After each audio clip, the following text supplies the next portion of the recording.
ओम शांति। आज 7/10/2020 की मुरली में बाबा ने कहा, मीठे बच्चे आत्म अभिमानी होकर बैठो, अंदर घोटते रहो मैं आत्मा हूँ। देही अभिमानी बनो, सच्चा चार्ट रखो तो समझदार बनते जाएंगे, बहुत फ़ायदा होगा। आज की मुरली का प्रश्न है, बेहद के नाटक को समझने वाले बच्चे किस एक लॉ नियम को अच्छी रीति समझते हैं? उत्तर है, यह अविनाशी नाटक है। इसमें हर एक पाठधारी को पाठ बजाने अपने समय पर आना ही है।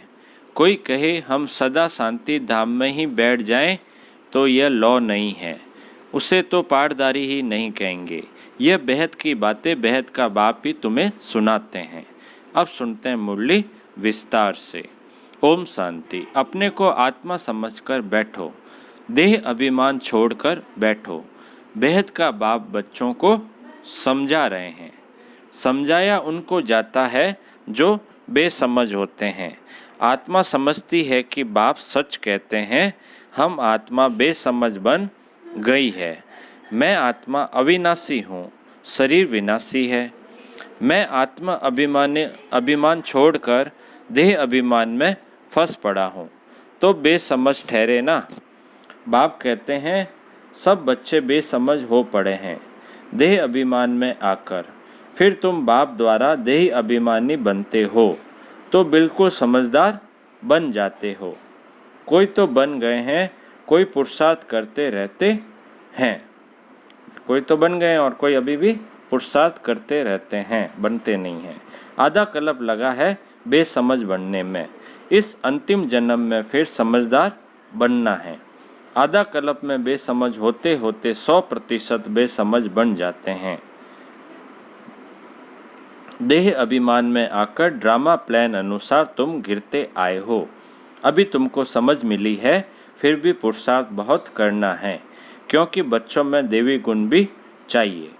बच्चे जानते हैं हम सर्वगुण संपन्न 16 कला संपूर्ण थे, फिर इस समय निर्गुण बन पड़े हैं, कोई भी गुण नहीं रहा है। तुम बच्चों में भी नंबरवार पुरुषार्थ अनुसार इस खेल को समझते हैं। हर कोई तो नहीं समझेगा बराबर, सब नंबरवार पुरुषार्थ अनुसार समझेंगे। समझते समझते भी कितने वर्ष हो गए हैं, फिर भी जो नए हैं वह अच्छे समझदार बनते जाते हैं, औरों को भी बनाने का पुरुषार्थ करते हैं। कोई ने तो बिल्कुल नहीं समझा है, बेसमझ के बेसमझ ही है। बाप आए हैं समझदार बनाने। बच्चे समझते हैं माया के कारण हम बेसमझ बने हैं। हम पूज्य थे तो समझदार थे, पूज्य थे जब समझदार थे ना। फिर हम ही पुजारी बन बेसमझ बने हैं। सत्युग त्रेता में समझदार थे, फिर द्वापर कलयुग में बेसमझ बन गए। आदि सनातन देवी देवता धर्म प्राय लोप हो गया है। इनका दुनिया में किसको पता नहीं है। यह लक्ष्मी नारायण कितने समझदार थे, राज्य करते थे। बाप कहते हैं तत्त्वम, तुम भी अपने लिए ऐसे समझो। यह बहुत बहुत समझने की बातें हैं, सिवाय बाप के कोई समझा न सके। अभी महसूस होता है बाप ही ऊंच से ऊंच समझदार होगा ना। एक तो ज्ञान का सागर भी है, सर्व का सद्गति दाता भी है, पतित पावन भी है, एक की ही महिमा है। इतना ऊंच से ऊंच बाप आकर के बच्चे बच्चे कैसे अच्छी रीति समझाते हैं। बच्चे अब पावन बनना है, उसके लिए बाप एक ही दवाई देते हैं। कहते हैं योग से तुम भविष्य 21 जन्म निरोगी बन जाएंगे, तुम्हारे सब रोग दुख खत्म हो जाएंगे, तुम मुक्ति धाम में चले जाएंगे। अविनाशी सर्जन के पास एक ही दवाई है, एक ही इंजेक्शन आत्मा को आए लगाते हैं। ऐसे नहीं कोई मनुष्य बैरिस्टरी भी करेंगे, इंजीनियरिंग भी करेंगे, नहीं, हर एक आदमी अपने धंधे में ही लग जाते हैं। बाप को कहते हैं आकर पतित से पावन बनाओ, क्योंकि पतित पने में दुख है। शांति धाम को पावन दुनिया नहीं कहेंगे, स्वर्ग को ही पावन दुनिया कहेंगे। यह भी समझाया है। मनुष्य शांति और सुख चाहते हैं। सच्ची सच्ची शांति तो वहाँ है जहाँ शरीर नहीं, उसको कहा जाता है शांति धाम। वहाँ शरीर तो है नहीं, तो उसको कहते हैं हम शांति धाम। बहुत कहते हैं शांति धाम में रहें, परंतु लौ नहीं है, वह तो पाठधारी हुआ नहीं। बच्चे नाटक को भी समझ गए हैं। सब एक्टर्स का पाठ होगा, तब बाहर स्टेज पर आकर पाठ बजाएंगे। यह बेहद की बातें बेहद का बाप ही समझाते हैं।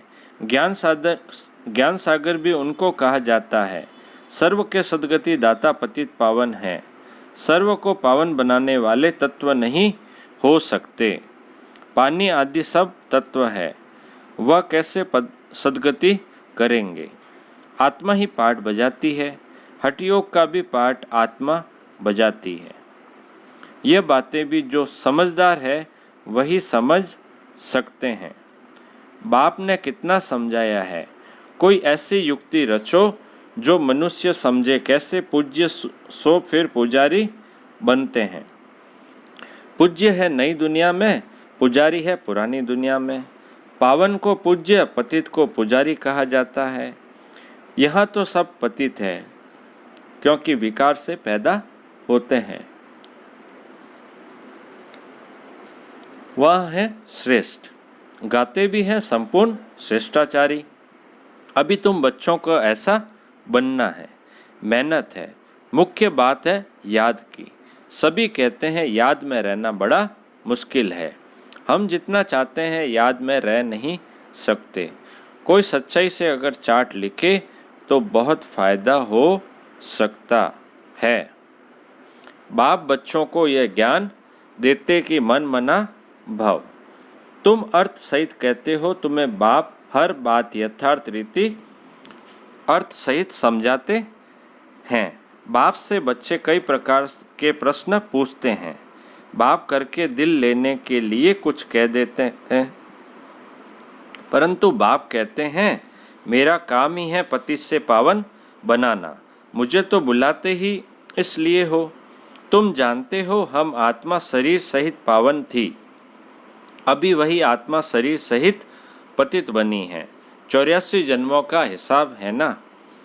तुम जानते हो अभी यह दुनिया कांटों का जंगल बन गई है। यह लक्ष्मी नारायण तो फूल है ना। अभी दुनिया कैसी हो गई है, कांटों के जंगल के समान, और लक्ष्मी नारायण है वो फूल है। उन्हों के आगे काटे जाकर कहते हैं आप सर्वगुण संपन्न, हम पापी कपटी हैं। सबसे बड़ा कांटा है काम विकार का। बाप कहते हैं इस पर जीत पहन जगत जीत बनो।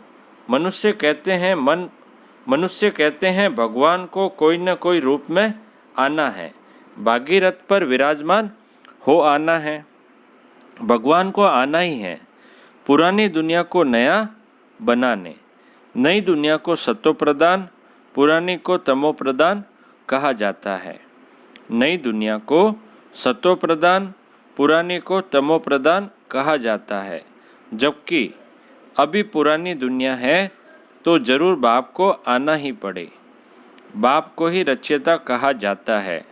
तुम बच्चों को कितना सहज समझाते हैं, कितनी खुशी होनी चाहिए। बाकी किसका कर्म भोग का हिसाब किताब है, कुछ भी है वह तो भोगना है। इसमें बाबा आशीर्वाद नहीं करते हैं। हमको बुलाते ही हो बाबा आकर हमको वर्षा दो। बाबा से क्या वर्षा पाना चाहते हो? बाबा से क्या वर्षा पाना चाहते हो? मुक्ति जीवन मुक्ति का दाता एक ही ज्ञान सागर बाप है, इसलिए उनको ज्ञान दाता कहा जाता है। भगवान ने ज्ञान दिया था, परंतु कब दिया, किसने दिया, यह किसको पता नहीं है। सारा मुंजारा इसमें है। किसको ज्ञान दिया यह भी किसको पता नहीं है। अभी ये ब्रह्मा बैठे हैं, इनको मालूम पड़ा है कि हम सो नारायण था, फिर 84 जन्म भोगे।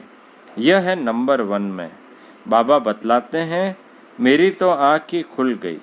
तुम भी कहेंगे तुम भी कहेंगे हमारी तो आंखें ही खुल गई, तीसरा नेत्र तो खुलता है ना। तुम कहेंगे हमको बाप का षष्ठी चक्र का पूरा ज्ञान मिल गया है। मैं जो हूँ जैसा हूँ मेरी आंखें खुल गई है। कितना वंडर है। हम आत्मा फर्स्ट है और फिर हम अपने को दे समझ बैठे। आत्मा कहती है हम एक शरीर छोड़ दूसरा लेता हूँ, फिर भी हम अपने को आत्मा भूल दे अभिमानी बन जाते हैं।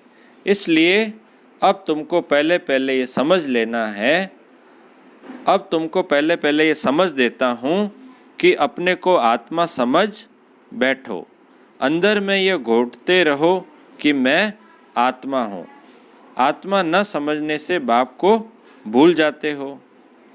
भाई आत्मा नहीं समझते हो जब तो बाप को भूल जाते हो। भी फील करते हो बरोबर हम घड़ी घड़ी दे अभिमान में आ जाते हैं। मेहनत करनी है, यहाँ बैठो तो भी आत्मा अभिमानी होकर बैठो। बाप कहते हैं हम तुम बच्चों को राजाई देने आए हैं। आधा कल्प तुमने हमको याद किया है, आधा कल्प तुमने हमको याद किया है। कोई भी बात सामने आती है तो कहते हैं हाय राम, परंतु ईश्वर व राम कौन है यह किसको पता नहीं। तुमको सिद्ध करना है ज्ञान का सागर, पतित पावन, सर्व का सद्गति दाता, त्रिमूर्ति परमपिता परमात्मा शिव है। ब्रह्मा विष्णु शंकर तीनों का जन्म इकट्ठा है। सिर्फ शिव जयंती नहीं है परंतु त्रिमूर्ति शिव जयंती है। जरूर जब शिव की जयंती होगी तो ब्रह्मा की भी जयंती होगी। शिव की जयंती मनाते हैं परंतु ब्रह्मा ने क्या किया, लौकिक पारलौकिक और यह है अलौकिक बाप, यह है प्रजापिता ब्रह्मा। बाप कहते हैं नई दुनिया के लिए यह नया ज्ञान अभी तुमको मिलता है, फिर प्राय लोप हो जाता है। जिसको बाप रचता और रचना का ज्ञान नहीं तो अज्ञानी ठहरे ना। अज्ञान नींद में सोए पड़े हैं। ज्ञान से है दिन, भक्ति से है रात। शिवरात्रि का अर्थ भी नहीं जानते, इसलिए उनकी हॉलीडे भी उड़ा दी है। अभी तुम जानते हो बाप आते ही हैं सबकी ज्योत जगाने। तुम ये बत्तियां आदि जगाएंगे तो समझेंगे इनका कोई बड़ा दिन है। अब तुम जगाते हो अर्थ सहित, वो लोग थोड़े समझेंगे, तुम्हारे भाषण से पूरा समझ नहीं सकते। अभी सारे विश्व पर रावण का राज्य है। अभी किसका राज्य है? रावण का। यहाँ तो मनुष्य कितने दुखी है। कहाँ? अभी संगम युग पर। रिद्धि सिद्धि वाले भी बहुत तंग करते हैं, अखबारों में भी पढ़ता है, इनमें इविल सोल है, बहुत दुख देते हैं। बाबा कहते हैं इन बातों से तुम्हारा कोई कनेक्शन नहीं। बाप तो सीधी बात बता बच्चे तुम मुझे याद करो तो तुम पावन बन जाएंगे, तुम्हारे सब दुख दूर हो जाएंगे।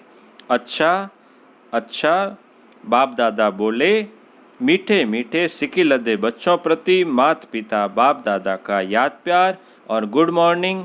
रूहानी बाप की रूहानी बच्चों को नमस्ते।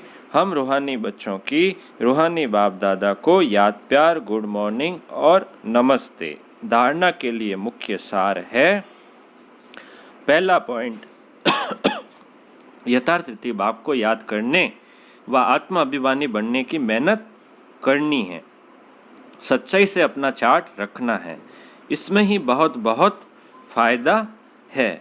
धारणा के लिए जो दूसरा पॉइंट है वो है सबसे बड़ा दुख देने वाला कांटा काम विकार है। इस पर योग बल से विजय प्राप्त कर पतित से पावन बनना है। बाकी किन्हीं भी बातों से तुम्हारा कनेक्शन नहीं। आज के मीठे बाबा का मीठा वरदान है, विघ्न प्रूफ चमकीली फरिश्ता ड्रेस धारण करने वाले सदा विघ्न विनाशक भव। विघ्न प्रूफ चमकीली फरिश्ता ड्रेस धारण करने वाले सदा विघ्न विनाशक भव। विस्तार है स्व के प्रति और सर्व के प्रति सदा विघ्न विनाशक बनने के लिए क्वेश्चन मार्क को विदाई देना और फुल स्टॉप द्वारा सर्व शक्तियों का फुल स्टॉप करना, सदा विघ्न प्रूफ चमकीली फरिश्ता ड्रेस पहनकर रखना, मिट्टी की ड्रेस नहीं पहनना, साथ साथ सर्व गुणों के गहनों से सजे रहना, सदा अष्ट शक्ति शस्त्रधारी संपन्न मूर्ति बनकर रहना और कमल पुष्प के आसन पर अपने श्रेष्ठ जीवन के पांव रखना। आज का स्लोगन है, अभ्यास पर पूरा पूरा अटेंशन दो तो फर्स्ट डिवीजन में नंबर आ जाएगा। अभ्यास पर पूरा पूरा अटेंशन दो तो फर्स्ट डिवीजन में नंबर आ जाएगा। अब छोटी सी मम्मा की महावाक्य है, मातेश्वरी जी के अनमोल महावाक्य। हेडिंग, यह ईश्वरीय नॉलेज सर्व मनुष्य आत्माओं के लिए है। पहले तो अपने को एक मुख्य पॉइंट ख्याल में अवश्य रखनी है। जब इस मनुष्य सृष्टि जाड़ का बीज रूप परमात्मा है, तो उस परमात्मा द्वारा जो नॉलेज प्राप्त हो रही है वो सब मनुष्यों के लिए जरूरी है। सभी धर्म वालों को ये नॉलेज लेने का अधिकार है। भल हर एक धर्म की नॉलेज अपनी अपनी है, हर एक का शास्त्र अपना अपना है, हर एक की मत अपनी अपनी है, हर एक का संस्कार अपना अपना है, लेकिन यह नॉलेज सबके लिए है। भल वो इस ज्ञान को न भी उठा सके, हमारे घराने में भी न आवे, परंतु सबका पिता होने के कारण उनसे योग लगाने से फिर भी पवित्र अवश्य बनेंगे। इस पवित्रता के कारण अपने ही सेक्शन में पद अवश्य पाएंगे, क्योंकि योग को तो सभी मनुष्य मानते हैं। बहुत मनुष्य ऐसे कहते हैं हमें भी मुक्ति चाहिए, मगर सजाओं से छूट मुक्त होने की शक्ति भी इस योग द्वारा मिल सकती है। दूसरा महावाक्य है, उसका हेडिंग है अजपा जाप अर्थात निरंतर ईश्वरीय याद। यह जो कहावत है, श्वासोश्वास अजपा जाप जपते रहो, उसका यथार्थ अर्थ क्या है? जब हम कहते हैं अजपा जाप, तो इसका यथार्थ अर्थ है जाप के बिगड़ श्वासोश्वास अपना बुद्धि योग अपने परम पिता परमात्मा के साथ निरंतर लगाना, और यह ईश्वरीय याद श्वासोश्वास कायम चलती जाती है, चलती आती है। उस निरंतर ईश्वरीय याद को अजपा जाप कहते हैं। निरंतर जो चलता है श्वासोश्वास कायम रहती है, तो इससे क्या बोलते हैं? इस ईश्वरीय याद को अजपा जाप कहते हैं। बाकी कोई मुख से जाप जपना अर्थात राम कहना, अंदर में कोई मंत्र उच्चारण करना, यह तो निरंतर चल नहीं सकता। वो लोग समझते हैं हम मुख से मंत्र उच्चारण नहीं करते, लेकिन दिल में उच्चारण करना यह है अजपा जाप। परंतु यह तो सहज एक विचार की बात है, जहाँ अपना शब्द ही अजपा जाप है, जिसको जपने की भी जरूरत नहीं है। आंतरिक बैठ कोई मूर्ति का ध्यान भी नहीं करना है, न कुछ सिमरन करना है, क्योंकि वो भी निरंतर खाते पीते रह नहीं सकेंगे। लेकिन हम जो ईश्वरीय याद करते हैं वही निरंतर चल सकती है, क्योंकि यह बहुत सहज है। जैसे समझो बच्चा है, अपने बाप को याद करता है तो उसी समय बाप का फोटो सामने नहीं लाना पड़ता है, लेकिन मनसा वाचा कर्मणा बाप के सारे ऑक्यूपेशन एक्टिविटी गुणों सहित याद आता है। बस वह याद आने से बच्चे की भी वो एक्ट चलती है, तब भी सन सोच फादर कहेंगे। वैसे अपने को भी और सबकी याद दिल भीतर से मिटाए उस एक ही असली पारलौकिक परमपिता परमात्मा की याद में रहना है। इसमें उठते बैठते खाते पीते निरंतर याद में चल सकते हैं। उस याद से ही कर्मातीत बनते हैं, तो इस नेचुरल याद को ही अजपा जाप कहते हैं। अच्छा, ओम शांति।